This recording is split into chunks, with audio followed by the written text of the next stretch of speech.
Ladies and gentlemen, I am your host, John D. with Bearded Tech Reviews, and today we're going to travel back to the mid 90s and talk about Wave Race 64.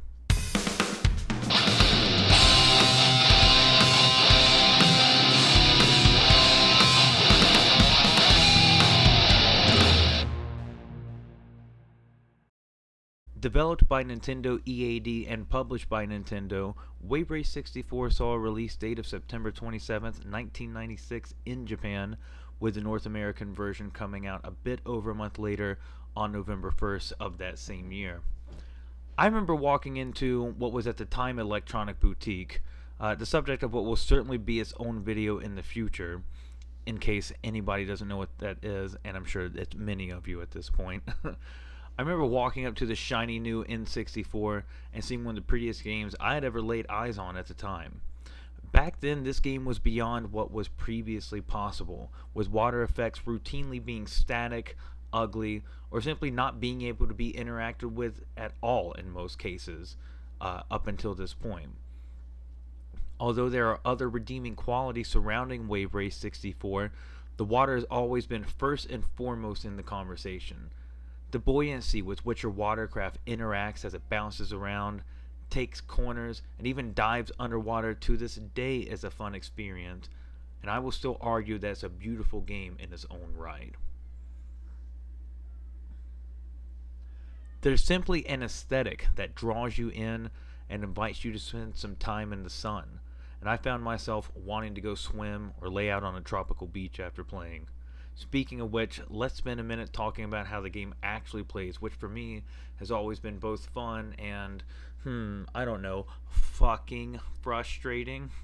The N64 controller has always been argued over, and I personally have always found myself in the camp of people that love playing the games it was designed for. Wave Race 64 is no exception, and other than the fact that I've never been particularly good at the game, as evidenced by the footage of me playing, my only real complaint with the steering mechanics is that at times the waves can be almost too bouncy, as if you're steering your super rad 90s jet ski, bruh, over a series of fucking bouncing trampolines. Turning corners is not that difficult when using the steering combination the game suggests, and I love hitting ramps and the way the camera will even dive underwater for a second before emerging back with you.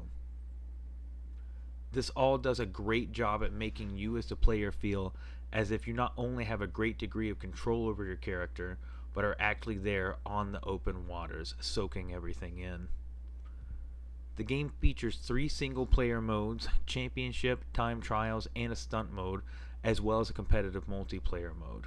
And no, I don't mean multiplayer online where you're racing against someone you've never met, in a country you've never been to, saying mean words you don't fully understand the meaning of, but the kind of multiplayer where you sit in the same room beside another human being where you can find your head against the business end of a tri-pointed N64 controller if you piss them off all evening.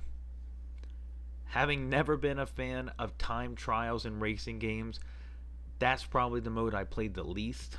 Stunt mode is fun if you have a great working N64 controller, which I stupidly chose not to use in favor of my coveted see-through purple controller.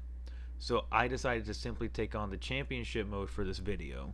You see, up until I played through for this video, I'd never actually finished first place at the end of the 4 to 5 levels, so I had a bit of a chip on my shoulder going into this. Even at that, you can see I somehow barely managed to win by a single point.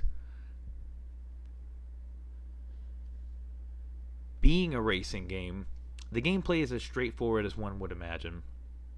You're one of 4 contestants racing 3 laps if you chose the easier difficulty like I did, all competing for a first place win.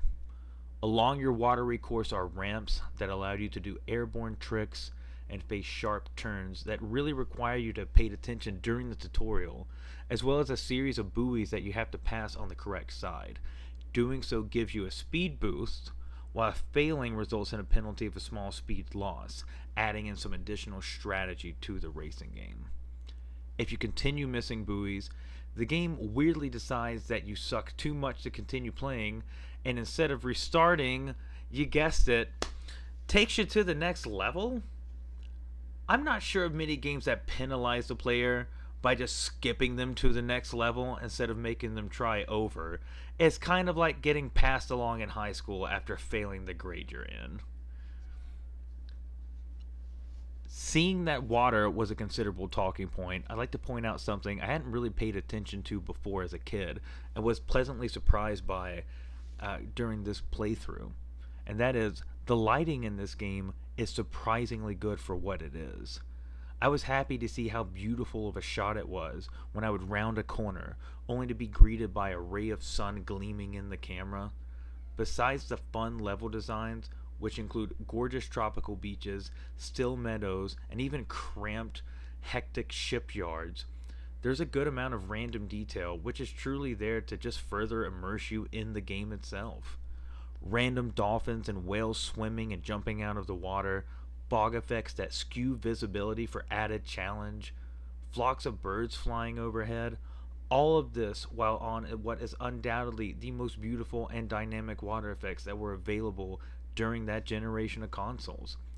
Wave Race 64 stands as a beautiful piece of 90s nostalgia, and while it may not be the most exciting, or really, honestly, even a top 10 game in terms of sheer gameplay, it's a must own for any fans of N64 or retro gaming, and undoubtedly is an experience you can revisit time and time again. As per the usual pandering on YouTube, please like this video, leave a comment, subscribe, and or all of the above. I'll always respond if I can. Once again, this is John D with Bearded Tech Reviews, signing out.